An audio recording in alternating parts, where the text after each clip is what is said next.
imposter syndrome, right? I think this is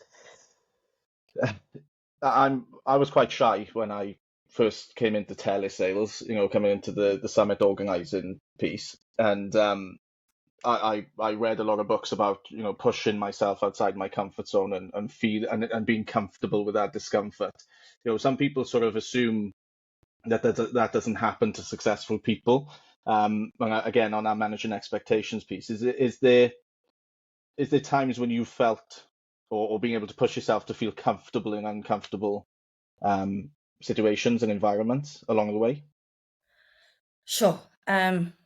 Let me say it to you the other way. Like I said, one of my big books is Kevin Hart's The Decision, and in there, his one-liner is, "You need to get comfortable with being uncomfortable."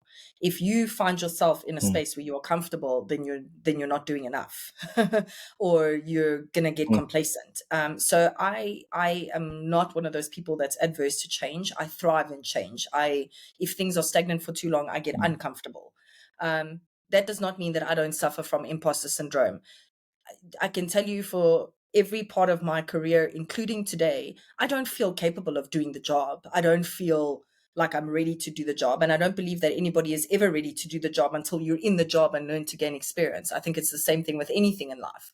I thought I was ready to be a mom until I had my daughter. I'm not ready. I don't think anybody's ever ready.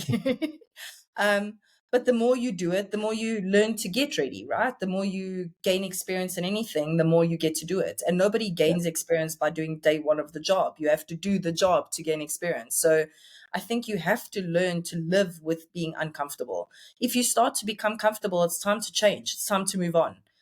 Mm, You shouldn't ever be comfortable. And like, you can live in that comfort for a little bit, because obviously you're chasing a goal, but the comfort should come in the process of achieving that goal, not in reaching the goal. Once you've reached the goal, what's the next goal? Um, mm, my best friend and I follow a mentor. You reach for the moon, and if you land on the stars, it's still great, but we're not going to stop reaching for the moon. mm. So that would be Yeah, my piece I of love advice. that. I suffer from imposter syndrome every day. I don't believe that I'm capable. I get very uncomfortable with being honored by situations like this, where you keep telling me I'm a success story. I understand what it looks like from the outside, but on the inside, the journey to get you, I still feel like I'm nowhere near ready to do the job and have this responsibility. But I'm here now, and I don't have a choice. Somebody has to do it. So yeah, I think it's just a Exactly. mindset and That's an amazing. attitude. No, I think the positioning of bringing someone like you into this environment, Tash, is to authentically showcase what it is and what it means to be a C-level executive. People see the mantle, right, and put people on Not a this mental. mantle, and I think it's Yeah, let important. me tell you, it's not that. Yeah. Where's my Standing in where's front of my you, it's not. mantle? I also thought it was that. It's That's not that's. that. But this It's is an the honor. reality, You and I cannot think say it's not an honor. I don't wanna come across as ungrateful, and I don't want to dissuade anyone from trying to achieve it. But it's definitely not. This is not the gold medal at the Olympics, guys. It's not it.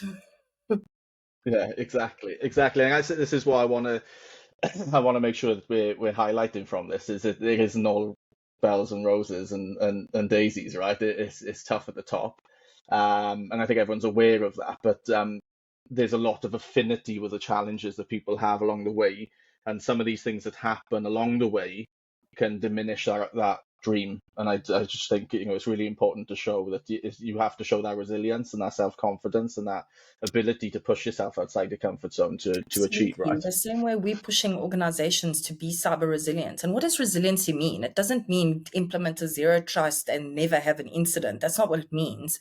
It means standing up Mm, from an incident the next day with barely a roasty on your leg or a scrape on your knee. That's what resiliency means. yeah.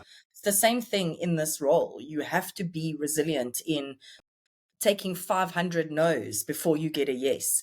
And I think that that's probably something that my sales career has given me. I mean, I started my job doing telesales to the Irish. Nobody is worse Yeah. than the Irish at saying no. You get sworn at 500 times before you get maybe one yes.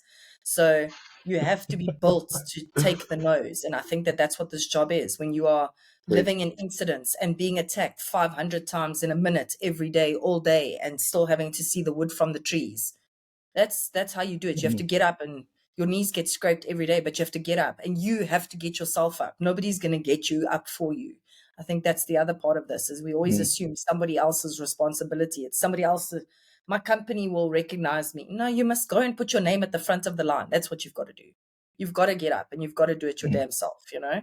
And you've got to take it seriously. Do your own self learning. Be passionate about this job. Be passionate about wanting to make a mm. difference. You know, that's going to keep you going for life. It's a tough job. It's definitely not an easy job. And it's not all sunshine and roses at the top. It's hard work, a lot of pressure. You have to really know what you're talking about to be good at this and to stay here, and to be, Mm. and a mentor. And that's something that I had a lot of those. Amazing, amazing. No, you're right. All those points will resonate, and they resonate with me. Telesales, same thing, right?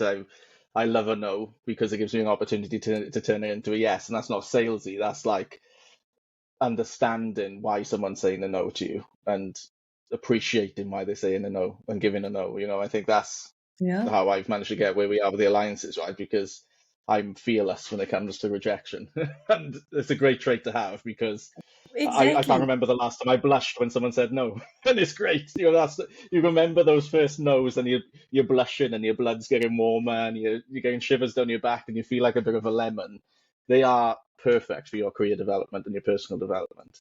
One of my Embrace bosses them, said, no welcome them, doesn't have mean them. no, it just means not right now. And I mean that only in a career Yeah, sense, right? I'm very conscious that that might be taken in yeah, the wrong way, but no yeah. doesn't mean no, just Fair. means not right now. Good, good caveat.